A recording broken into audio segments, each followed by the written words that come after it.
listeners, and welcome back to Storytelling in the Social Age. I'm your host, Erica Lemke, and today I have a really exciting topic to talk to you about. We're going to be diving into one of the most significant shifts happening in social media right now, authenticity. And I don't know about you, but I'm kind of over the perfect polished ads that flood my feed. They all blur together after a while, and what's really grabbing my attention these days are the stories that feel real.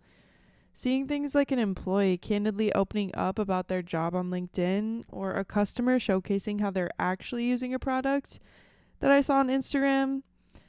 I really like also when a creator talks straight into the camera like they're my friend.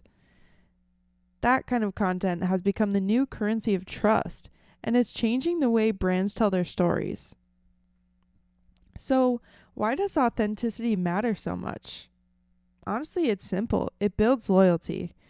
The Digital Marketing Institute's 2025 report said something that really stuck with me.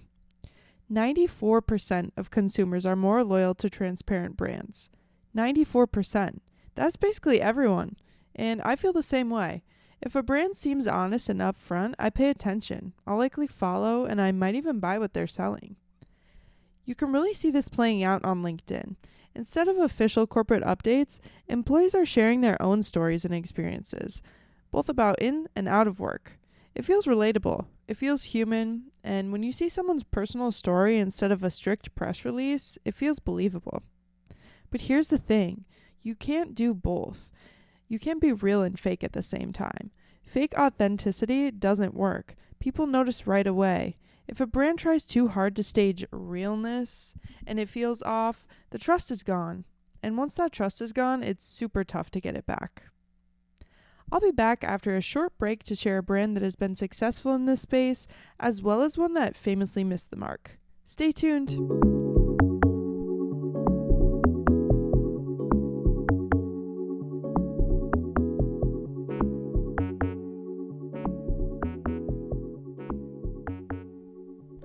All right, let's talk about two brands that show what this trend looks like in action.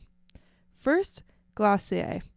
This pop culture beauty brand has built its entire community around authenticity. Their Instagram is full of reposted customer photos showing natural skin, different tones, and unedited looks. Their stories don't feel like ads. They feel like a friend recommending something they love. That's why a lot of people are loyal. Glossier makes its customers the heroes of the story. Now, let's talk about a storytelling fumble you may be familiar with. Bud Light. In 2023, they partnered with Dylan Mulvaney, a transgender creator. It could have been a genuinely inclusive move, but when backlash started, the brand pulled back quick. Instead of standing by their message, they distanced themselves. That inconsistency made the whole effort feel opportunistic and insincere. Now, they've lost the ability to connect with their customer base, and to make matters worse, they lost a lot of real financial value. $27 billion to be exact, according to Forbes. Yikes. The lesson here is pretty straightforward. If you're going to claim authenticity, you have to stick with it. Your brand has to live and breathe that, even when it's uncomfortable.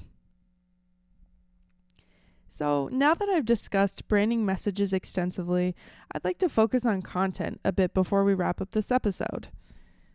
Adobe's 2025 Graphic Design Trends report reveals that people are drawn to visuals that convey a sense of imperfection and organic.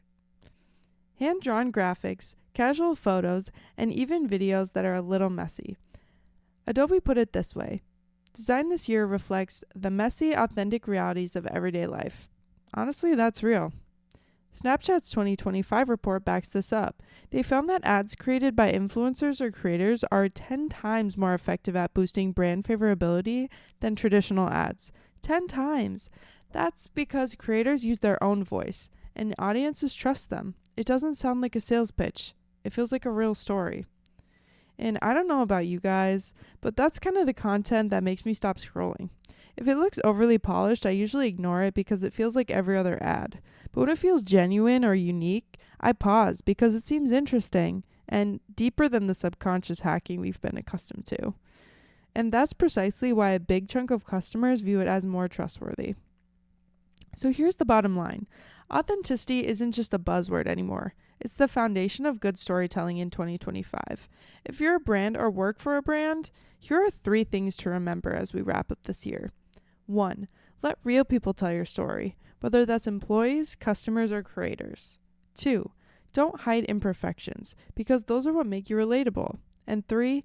Be consistent. If you say you stand for something, follow through on it. Glacier shows us how powerful authenticity can be. Bud Light reminds us what happens when you back away. And the research is clear. People know the difference. Well, that's all for today on Storytelling in the Social Age. Thanks for listening, and remember that at the end of the day, the stories that matter in 2025 and beyond are the ones that people believe.